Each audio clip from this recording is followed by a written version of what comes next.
Hey everybody, I'm Tarek Merchant.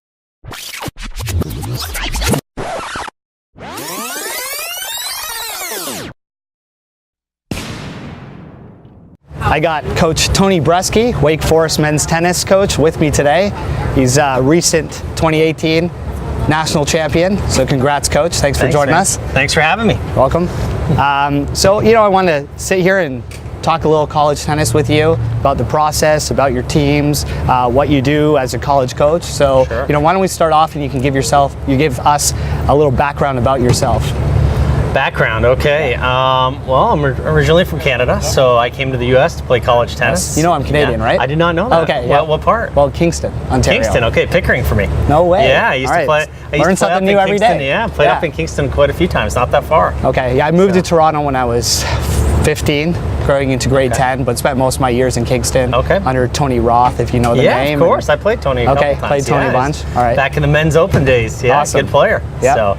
So yeah, anyway, so from Toronto and came to the U.S. for college tennis back in the day before the cell phones and the internet and all that stuff. So played at Western Illinois Division I school that has actually recently cut their program, sadly. Same with mine, Jacksonville University. Yep. So anyway, had a great experience, and then played a little bit of pro, and then I got an offer to go do a grad assistantship at Indiana State. So that's where I first started coaching with Coach Boland. So we were both very young, and I got my master's there, undergrad in accounting, master's in business. Did that for a couple years, got my master's, went and worked in finance. That lasted less than a year, so tried to convince myself I liked it, but I really didn't.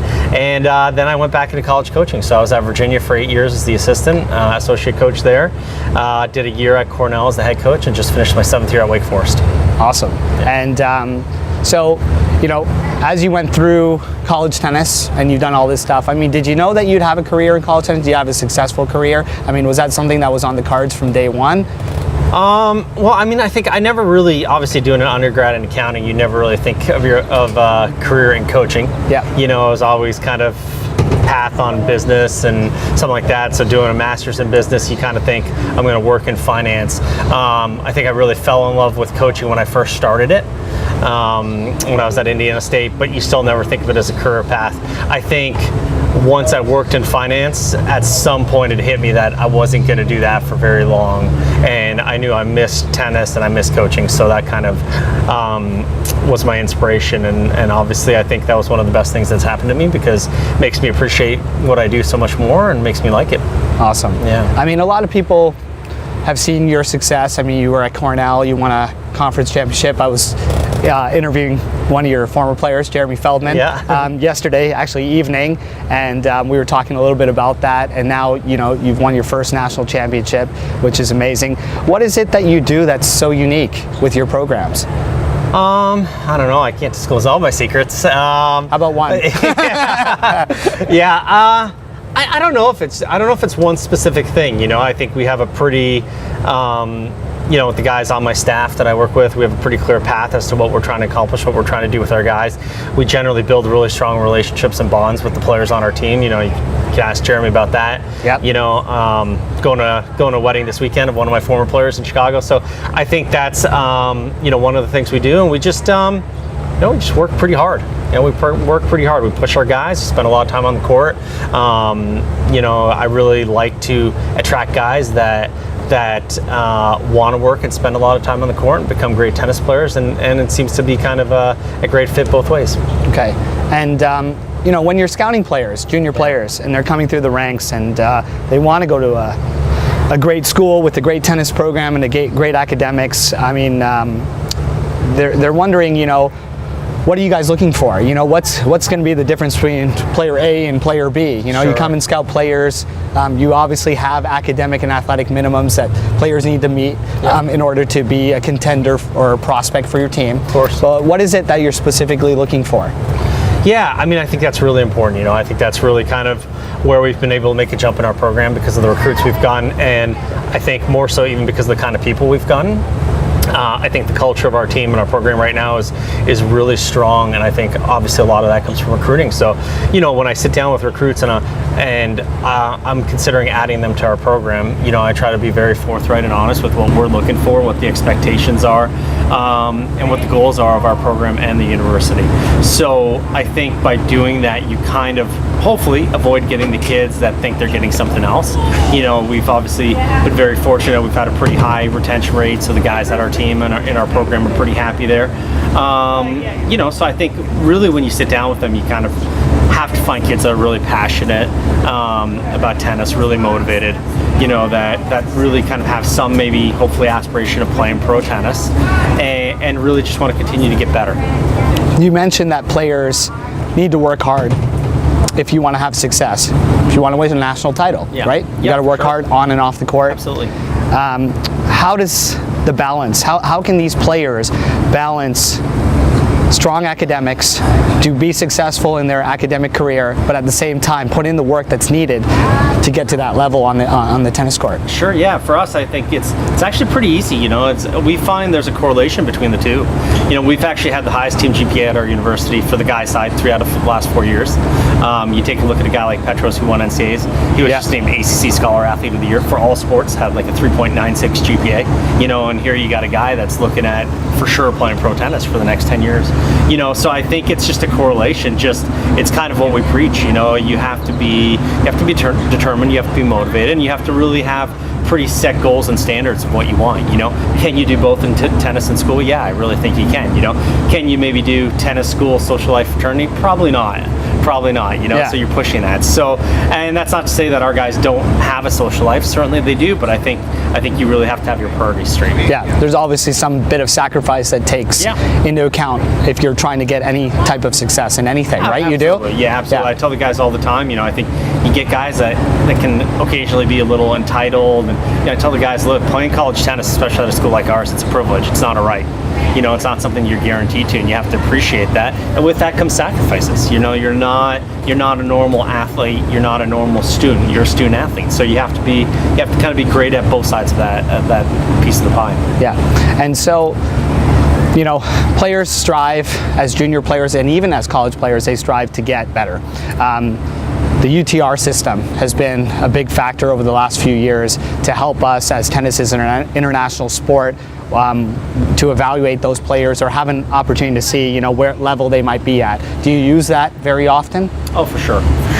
I don't think that UTR is the be-all and end-all. I think it's a great starting point. Right. I think you can take a look at a kid, and depending on where they fit into your team, they have a rough gauge of where they're going to fit in. Within half a point, I think is kind of pretty accurate. Yeah.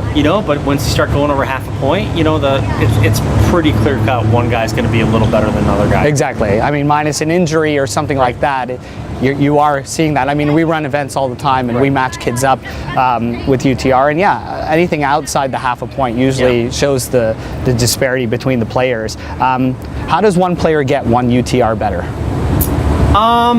That's why I say the UTR maybe isn't the be-all and end-all. I don't study it that closely. I know you can get better in UTR by obviously playing close matches with good players, so there's obviously a fine line between knowing how to win and knowing how to keep matches close, so that's a start. So you have some guys who are very good at keeping matches close but don't win and have higher UTR than they should, whereas other guys will win matches over guys that are ranked lower than them by larger margins of victory. So there's ways to do it as far as upping your UTR.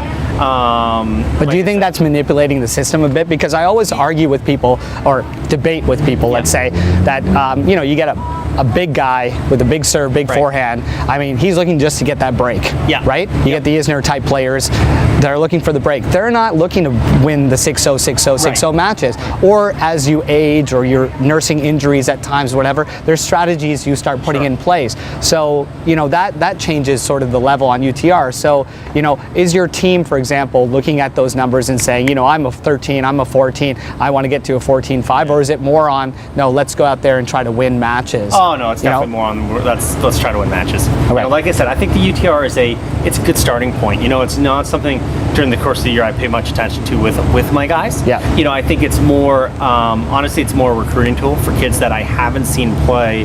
That kind of gives you an indication of where they can fit into your team. You know, once I think you have that right gauge where you think they can fit into your team and you've seen them play, then it's a different ball game. You know, I think it's great. It's a great tool for, say, tournaments, like you said, like, you know, level-based play and stuff like that. But I think, you know, you'll see in college a lot. You have guys that can have a higher UTR, but they're not winning that much, you know, and that's because they're playing at a higher spot and they're having some close results. So no, it's certainly just, it's a great starting point.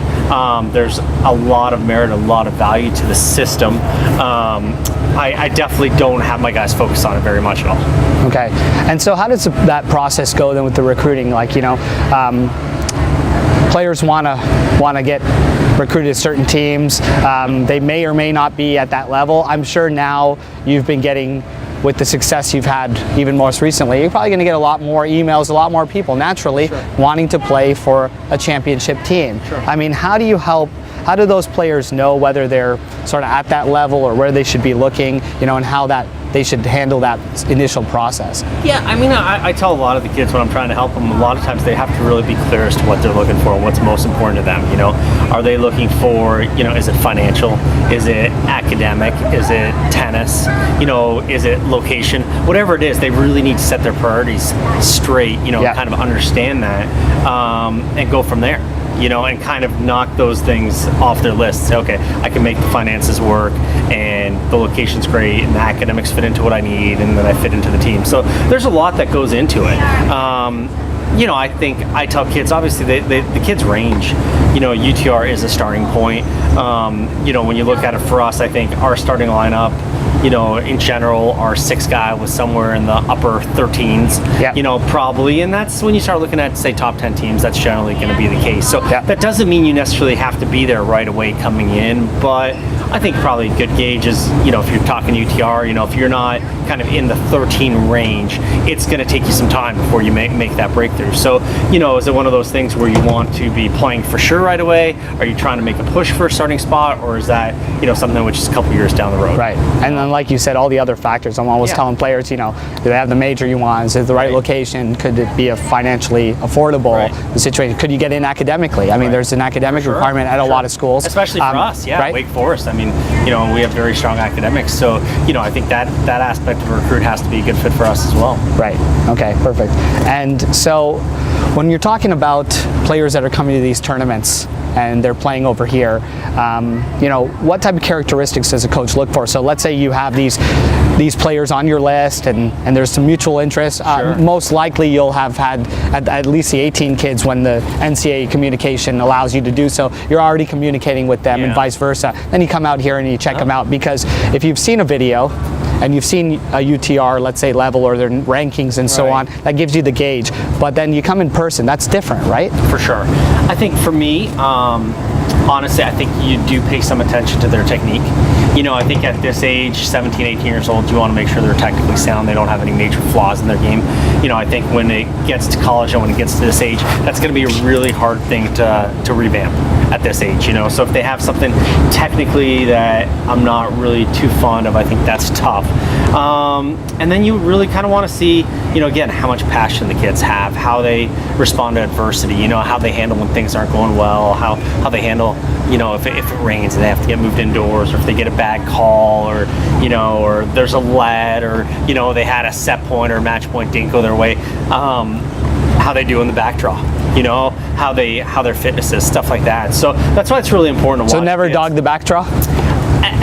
You know, again, I think there's times when there's a reason to do it. You know, if you're fighting an injury, you know, you kind of said you were going to battle through the main draw. So stuff like that. I think there's always unique situations, but, you know, I generally tell my kids that come to play a tournament, there's a back draw, I'm like, look, if you aren't playing the finals, you probably need more matches.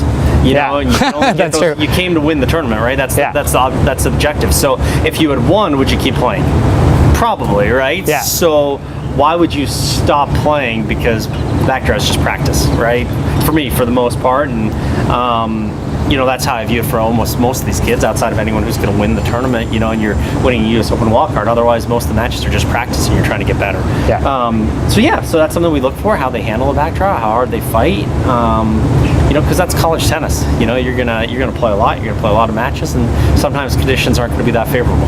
And when when players come in for visits, you get to that point, you come in for a visit.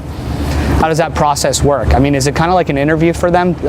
Players got to like them, coaches got to like them. Yeah. And they got to be a good fit, right? Yeah, I think so. I think it gets... Because you bring in a lot of players for visits, I'm sure, right? Yeah. Because there's a lot of kids interested. For sure. I think it gets a little overdone with the players on the team. Yeah. Because, what you don't think about when you come and say, even if you're coming in your junior year, a lot of those guys, you're not actually going to be, maybe you're on the team with them for a year or not. I think really the coach-player relationship is the most important thing. I mean, a coach is going to determine, they're such a big part of your daily life. And sure, the team chemistry, maybe a little bit more the chemistry, that you see between the team. Mm-hmm. What the goals are of the team and the team members, I think is important.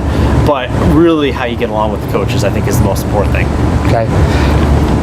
I want to ask you about your best college tennis memory as a player. As a player? Yeah. Sure. My best, as I think a lot of people, is winning our conference title. We won our conference title a couple times.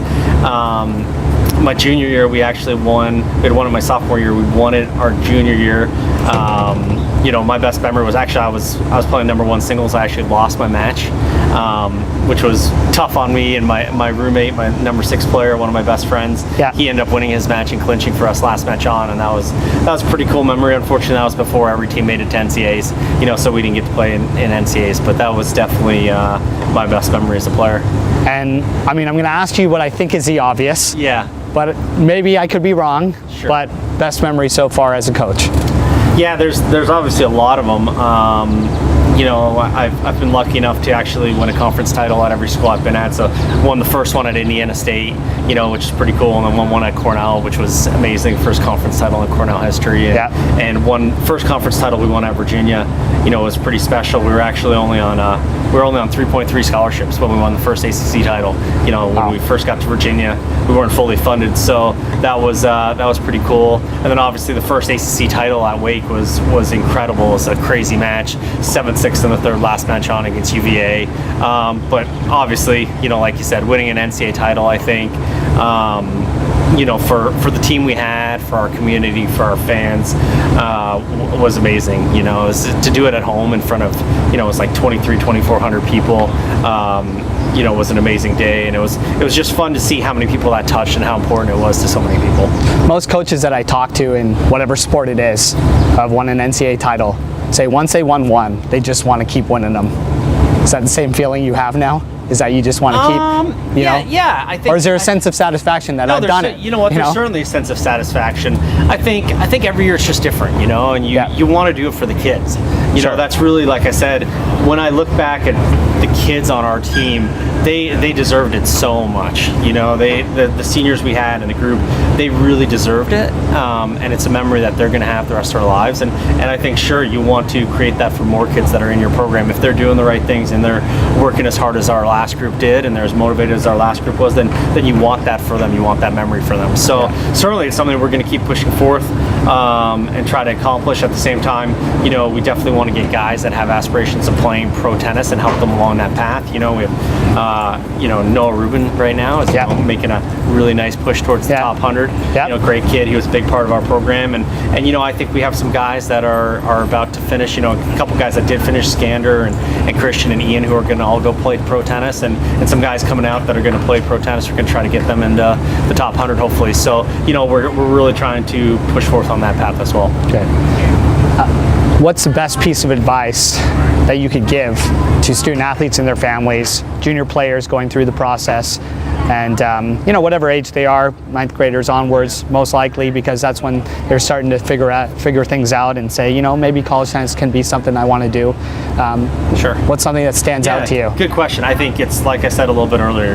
Make a list of what's most important to you, and definitely kind of narrow down your search process pretty early, as far as these schools are going to be a good fit for what my needs are, and be pretty clear in what's most important.